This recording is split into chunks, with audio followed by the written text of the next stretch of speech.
नमस्कार. आजच्या लेक्चरला सुरू करूया.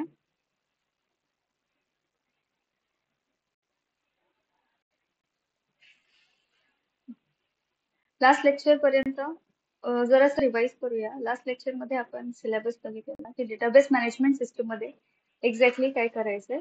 तर डेटा मी सांगितलं जसं की रॉ आहे, अनप्रोसेस्ड इन्फॉर्मेशन आहे, त्याला आपण प्रोसेस करणार आहोत आणि त्याला प्रोसेस केल्यानंतर आपण त्याचा एक डेटाबेस बनवणार आहोत, ज्याच्यामध्ये रोज असतील, कॉलम्स असतील. ठीक आहे. आणि त्याच्यानंतर आपण डेटाबेस आपण कुठे कुठे यूज करू शकतो त्याचे ऍप्लिकेशन स्टडी केलेले, त्याचे कॅरेक्टरिस्टिक्स बघितलेले. डेटा मॉडेल्स पर्यंत आलेलो आपण. डेटा मॉडेल्स म्हणजे काय? It is a collection of tools for describing data, data relationships and data semantics. ठीक आहे. तर पहिले दोन महत्वाचे मॉडेल्स आहेत जे आपण बघणार आहोत. फर्स्ट आहे एंटिटी रिलेशनशिप मॉडेल आणि सेकंड आहे रिलेशनल मॉडेल. रिलेशनल मॉडेल म्हणजे काय? ज्याच्यात रोज आणि कॉलम्स असतात. आणि एंटिटी रिलेशनशिप मॉडेल म्हणजे काय? ज्याचा आपण लॉजिकली डेटाबेस बनवतो, म्हणजे लॉजिकली आपण रोज आणि कॉलम्स ऍड करतो असे. आपण स्टार्ट करूया.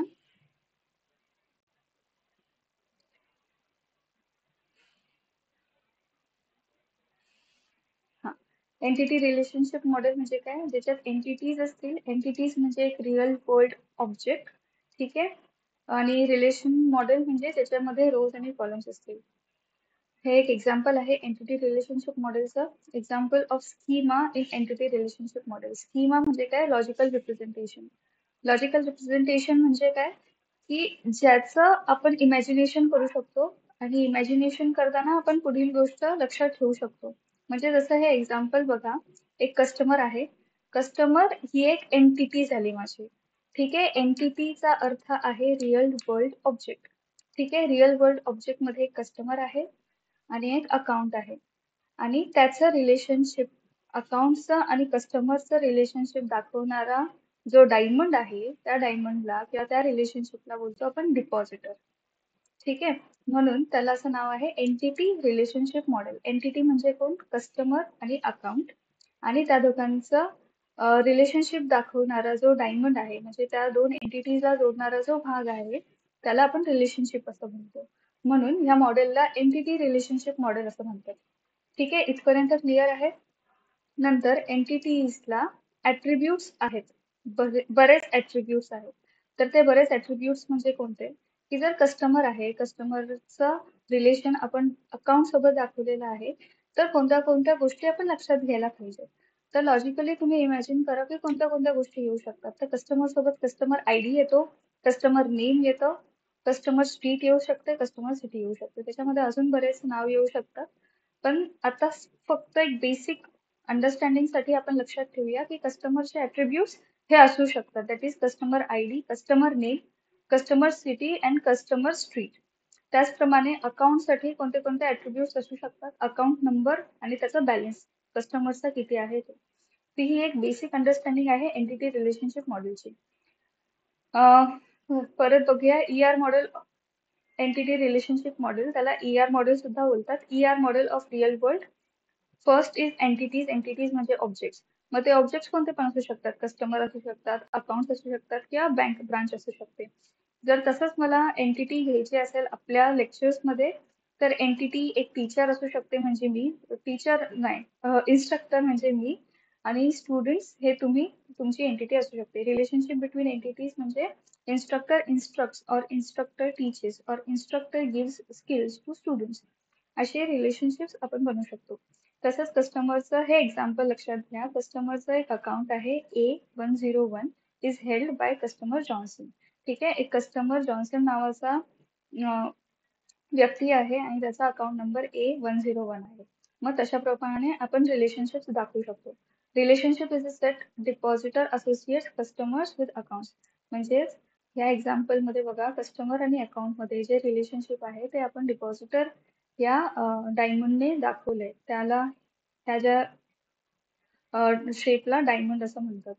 ठीक आहे. तर ह्या दोन एंटिटीचं रिलेशनशिप म्हणजे डिपॉझिटर. हेच त्याचं असोसिएशन इथे मेन्शन केलेलं आहे. It is a widely use for database design. हे खूपदा आपण यूज करतो. Database design in ER model usually converted to design in the relational model. Relational model म्हणजे मी तुम्हाला परत एकदा सांगते, रोज आणि कॉलम्स असतात. त्याला आपण रिलेशनशिप मॉडेल बोलतो. ते आपण लगेच स्टडी करू, which is used for storage and processing. आता हे रिलेशनशिप मॉडेल मी तुम्हाला सांगितलेलं relationship model is a tabular data, म्हणजे त्याच्यामध्ये रोज असतील आणि कॉलम्स असतील. हे कस्टमर आय डी आहे, हे आय डीज आहेत. Customer name Johnson Smith, Johnson Jones Smith. Customer street जे आपण ऍट्रिब्यूट्स याचे स्टडी केलेले, हे जे कस्टमरचे ऍट्रिब्यूट्स आपण इथे स्टडी केलेले ते ऍट्रिब्यूट्स इथे मेन्शन केलेले आहेत. कस्टमर स्ट्रीट, कस्टमर सिटी आणि त्यांचे अकाउंट नंबर, हे त्याचे ऍट्रिब्यूट्स आहेत. ठीक आहे, मग ह्याला आपण एक इन्स्टन्स बोलतो तुमच्या डेटाबेसचा. हे बघा, हे एक सॅम्पल रिलेशनल डेटाबेस आहे. हे रिलेशनल डेटाबेस कसं आपण बनवलेलं आहे with the help of ER diagram. ठीक आहे, तर त्या ER डायग्रामने एक कस्टमर टेबल बनवलेला आहे, ज्याच्यामध्ये कस्टमरचे ऍट्रिब्यूट्स असतील, customer I D, customer name, customer street आणि कस्टमर सिटी. ठीक आहे, हा कस्टमर टेबल झाला. मग त्याचप्रमाणे एक अकाउंटचा टेबल बनला. त्या अकाउंटच्या टेबलमध्ये अकाउंट नंबर आणि बॅलन्स आले, आणि एक डिपॉझिटर टेबल झाला ज्याच्यामध्ये कस्टमर्स आय डी आणि अकाउंट नंबर भरला. तर ह्याप्रमाणे रिलेशनल डेटाबेस आणि ER मॉडेल्स आहेत. ठीक आहे, नेक्स्ट टॉपिक आहे तुमचा data definition language. Data definition language ही एक टाईपची लँग्वेज आहे. ते DBMS प्रोव्हाइड करतं, जे बेसिकली डिफाईन करतात की जर तुम्हाला एक डेटाबेस बनवायचा आहे तर त्याच्यामध्ये कोणत्या कोणत्या गोष्टी असायला पाहिजे.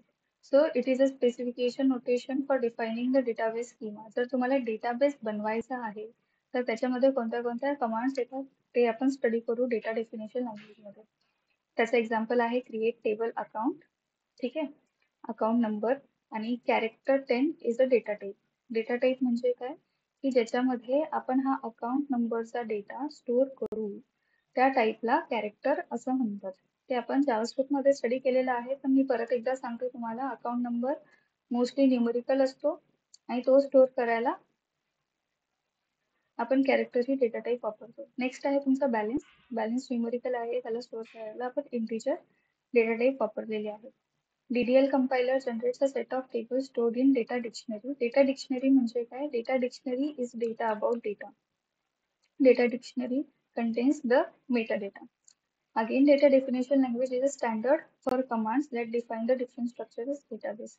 हा, मी तुम्हाला जसं सांगितलं डेटा डेफिनेशन म्हणजे जसं आपण व्याख्या किंवा त्याचा अर्थ काढतो, त्याचप्रमाणे डेटाबेसला बनवायचा असेल, त्याला क्रिएट करायचं असेल, लॉजिकली आपण त्याला क्रिएट करणार आहोत, त्यासाठी आपण डिफरंट स्ट्रक्चर्स वापरतो.